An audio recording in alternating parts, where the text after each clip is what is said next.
आदरणीय सभापति जी, ये 75वां गणतंत्र दिवस ये अपने आप में एक महत्वपूर्ण माइलस्टोन है और उस समय संविधान की यात्रा के इस महत्वपूर्ण पड़ाव पर राष्ट्रपति जी का भाषण उसका एक ऐतिहासिक महत्व भी रहता है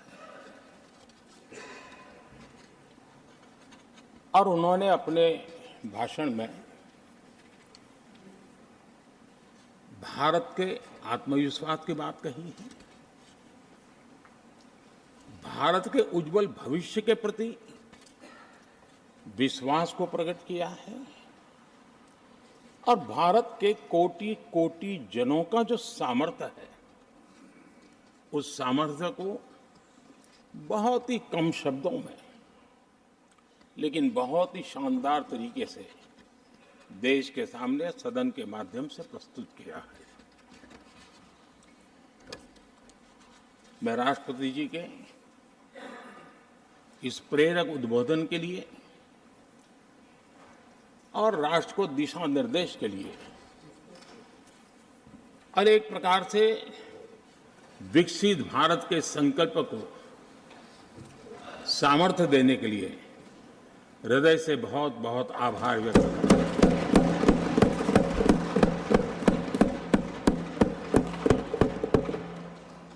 चर्चा के दरमियान अनेक माननीय सदस्यों ने अपने विचार रखे और चर्चा को समृद्ध करने का अपने अपने तरीके से प्रयास भी किया। इस चर्चा को समृद्ध करने के प्रयास करने वाले सभी आदरणीय साथियों का भी मैं हृदय से आभार व्यक्त करता हूं, अभिनंदन करता हूं।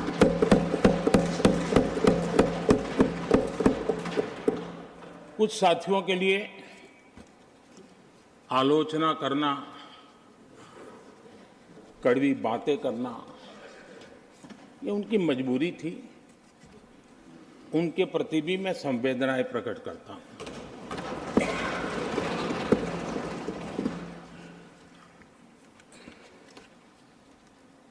मैं उस दिन तो कह नहीं पाया लेकिन मैं खड़गे जी का विशेष आभार प्रकट करता हूं।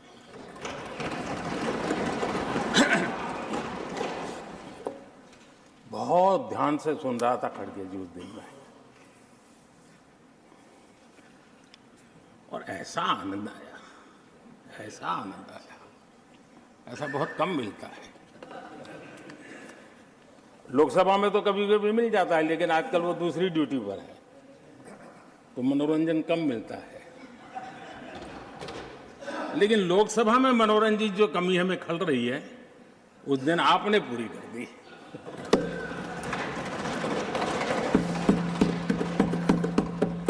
और मुझे प्रसन्नता इस बात की थी कि माननीय खड़गे जी काफी लंबा और बड़ी इम्तिहान वजह से शांति से बोल रहे थे, समय भी काफी लिया था। तो मैं सोच रहा था कि आजादी मिली कैसे,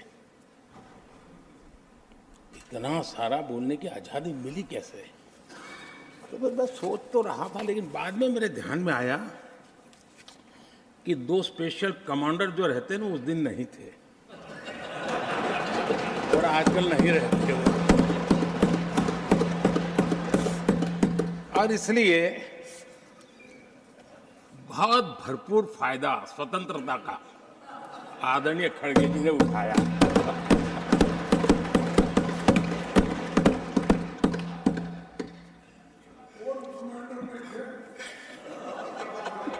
और मुझे लगता है कि उस दिन खड़गे जी ने सिनेमा का एक गाना सुना होगा, ऐसा मौका फिर कहां मिलेगा।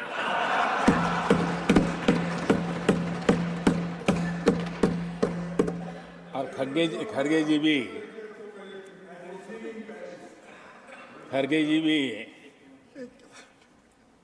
एम्पायर नहीं है, कमांडोज नहीं है, तो चौके छक्के मारने में मजा आ रहा था उनको। लेकिन एक बात खुशी की रही, उन्होंने जो 400 सीट एनडीए के लिए आशीर्वाद दिया था,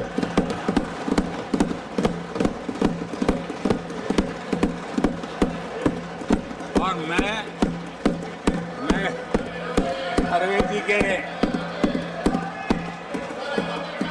इन आशीर्वाद को, आपके आशीर्वाद मेरे सर आंखों पर, अब आपको आशीर्वाद वापिस लेना तो ले सकते हैं, क्योंकि एक खबर तो आ गए हैं।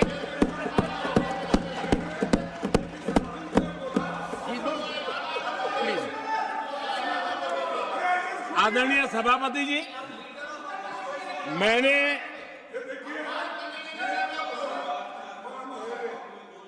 आदरणीय सभापति जी, मुझे वो प्रसंग बराबर याद है। उस सदन में हम बैठते थे और देश के प्रधानमंत्री की आवाज को गला घोंटने का भरपूर प्रयास किया गया। हम बड़े धैर्य के साथ, बड़ी नम्रता के साथ आपके एक एक शब्द को सुनते रहे, और आज भी आप न सुनने की तैयारी के साथ आए हैं। आप न सुनने की तैयारी के साथ आए हैं, लेकिन मेरी आवाज को आप दबा नहीं सकते हैं।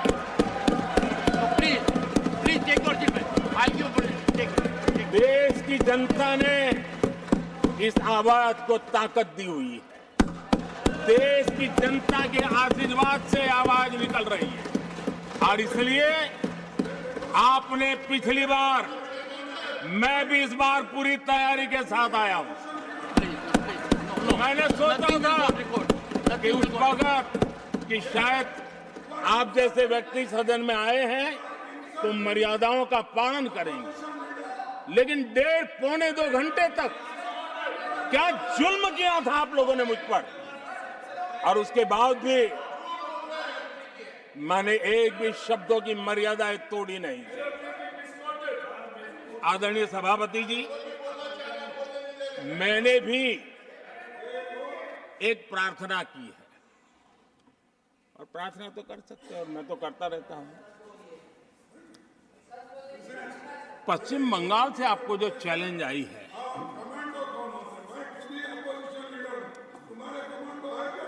और पश्चिम बंगाल से चैलेंज आई है कि कांग्रेस 440 पार नहीं कर पाएगी, 40 पार नहीं कर पाएगी। मैं प्रार्थना करता हूं कि आप 40 बचा पाएं।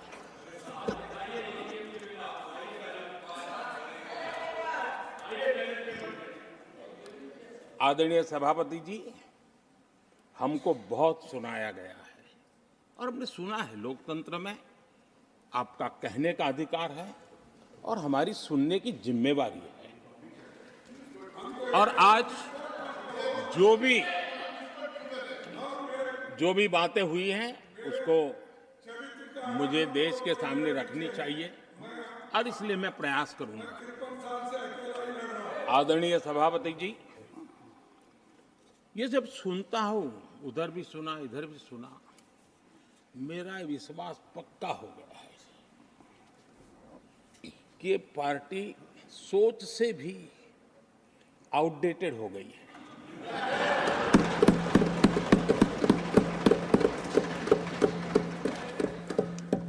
और जब सोच आउटडेटेड हो गई है, तो उन्होंने अपना कामकाज भी आउटसोर्स कर दिया है। देखते ही देखते इतना बड़ा दल, इतने दशकों पर तक देश पर राज करने वाला दल, ऐसा पतन, ऐसी गिरावट, हमें खुशी नहीं हो रही है। हमारी आपके प्रति संवेदनाएं हैं, लेकिन डॉक्टर क्या करेगा जी, पेशेंट खुद। आगे क्या बोलूं?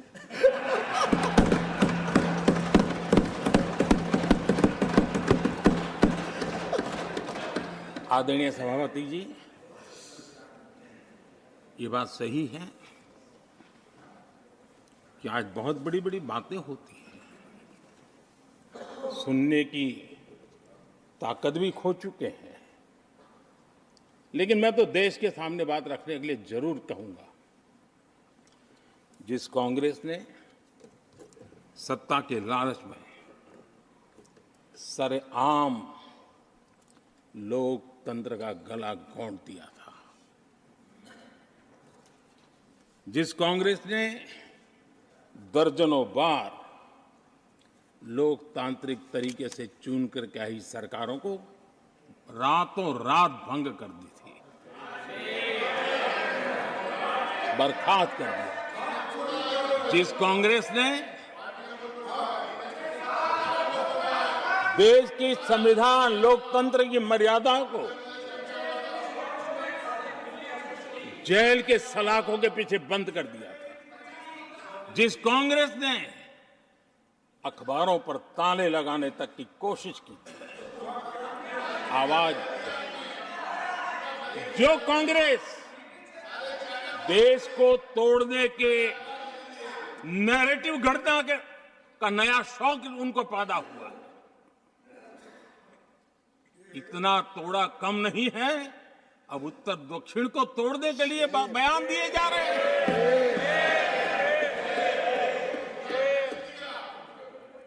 और ये कांग्रेस हमें लोकतंत्र और फेडरलिज्म उस पर प्रवचन दे रही है। आदरणीय सभापति जी, जिस कांग्रेस ने nothing, only the address will go on record. और Nothing else. भाषा के नाम पर देश को बांटने में कोई कसर नहीं छोड़ी, जिस कांग्रेस ने आतंकवाद और अलगाववाद को अपने हित में पनपने दिया, जिस कांग्रेस ने नॉर्थ ईस्ट को हिंसा, अलगाव और पिछड़ेपन में धकेल दिया, जिस कांग्रेस के राज में नक्सलवाद के लिए देश के लिए एक बहुत बड़ी चुनौती बनाकर के छोड़ दिया, जिस कांग्रेस ने देश की बहुत बड़ी जमीन दुश्मनों के हवाले कर दी, जिस कांग्रेस ने देश की सेनाओं का आधुनिकीकरण होने से रोक दिया, वो आज हमें राष्ट्रीय सुरक्षा और आंतरिक सुरक्षा के लिए भाषण दे रहे, जिस कांग्रेस ने आजादी के बाद से ही कंफ्यूज रही, उनको उद्योग जरूरी है कि खेती जरूरी है, उसी कंफ्यूजन में गुजारा किया, जो कांग्रेस तय नहीं कर पाई कि नेशनलाइजेशन करना है कि प्राइवेटाइजेशन करना है, उलझती रही, जो कांग्रेस 10 वर्ष में 12 नंबर से 11 नंबर पर आर्थिक व्यवस्था ले आ पाई, 10 साल में 12 से 11 नंबर, और आप 12 से 11 आने में बहुत मेहनत नहीं पड़ती है, जैसे जैसे आगे बढ़ते हैं तो मेहनत और बढ़ती है, हम 10 साल में 5 नंबर पे ले आए। और ये कांग्रेस हमें यहां आर्थिक नीतियों पर लंबे लंबे भाषण सुना रही है। आदरणीय सभापति जी, जिस कांग्रेस ने ओबीसी को पूरी तरह आरक्षण नहीं दिया, जिसने सामान्य वर्ग के गरीबों को कभी आरक्षण नहीं दिया, जिसने बाबा साहब के बजाय बाबा साहब को भारत रत्न देने योग्य नहीं माना, अपने ही परिवार को भारत रत्न देते रहे, जिस कांग्रेस ने देश की गली सड़कों चौक चौराहे पर अपने ही परिवार के नाम के पाठ जड़ दिए हैं, वो हमें उपदेश दे रहे हैं, वो हमें सामाजिक न्याय पाठ पढ़ा रहे हैं। आदरणीय सभापति जी, जिस कांग्रेस के अपने नेता की कोई गारंटी नहीं है, अपनी नीति की कोई गारंटी नहीं है, वो मोदी की गारंटी पर सवाल उठा रहे हैं।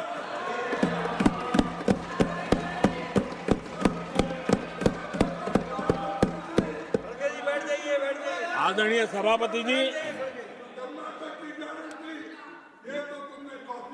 आदरणीय सभापति जी, यहां एक शिकायत थी।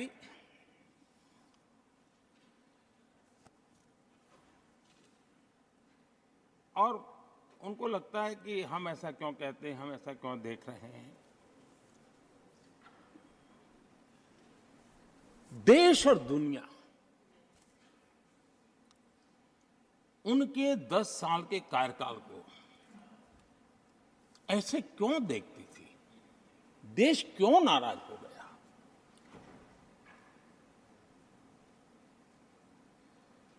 इतना गुस्सा देश को क्यों आया? आदरणीय सभापति जी, हमारे कहने से सब नहीं हुआ है।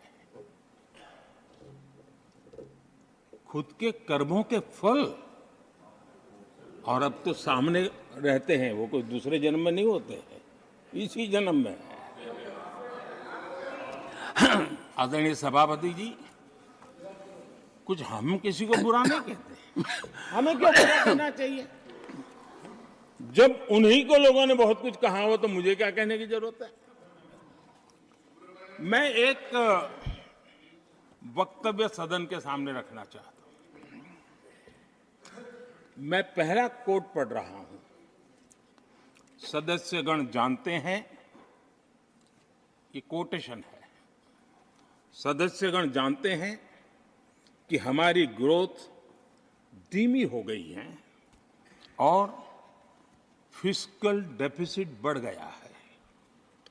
महंगाई दर बीते 2 वर्षों से लगातार बढ़ रही है। करंट अकाउंट डेफिसिट हमारी उम्मीदों से कहीं अधिक हो चुका है। ये कोट मैंने पढ़ा। ये किसी भाजपा के नेता का कोट नहीं है, नहीं ये कोट मेरा है। आदरणीय सभापति जी, यूपीए सरकार के 10 साल पर तत्कालीन प्रधानमंत्री आदरणीय पीएम के रूप में रहे श्रीमान मनमोहन सिंह जी ने कहा था और खुद के कार्यकाल में कहा था। ये हालत थी, उन्होंने वर्णन किया था।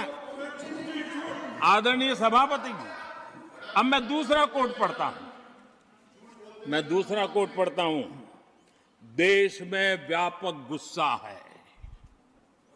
पब्लिक ऑफिस के मिसयूज को लेकर भारी गुस्सा है।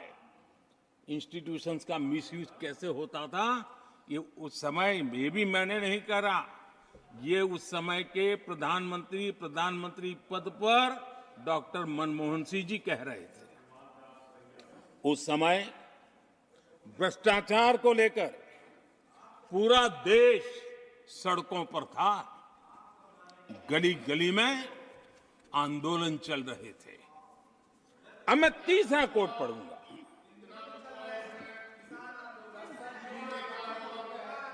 एक संशोधन की कुछ पंक्तियां हैं,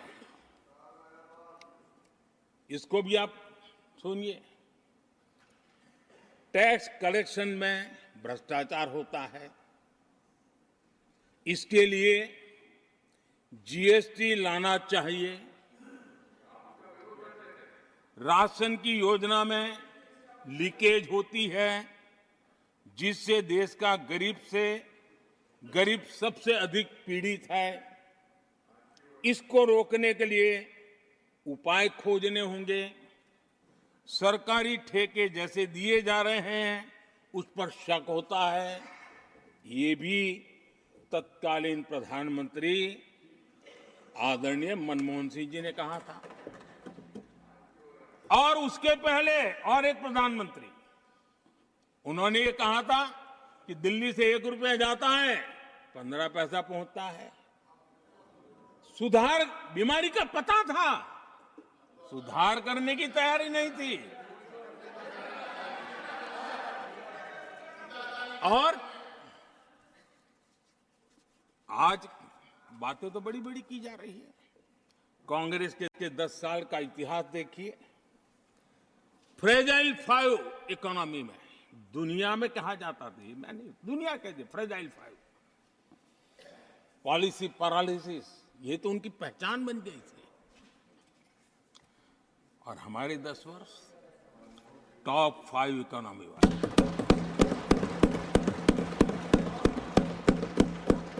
हमारे बड़े और निर्णायक फैसलों के लिए 10 साल याद किए जाएंगे। आदरणीय सभापति जी,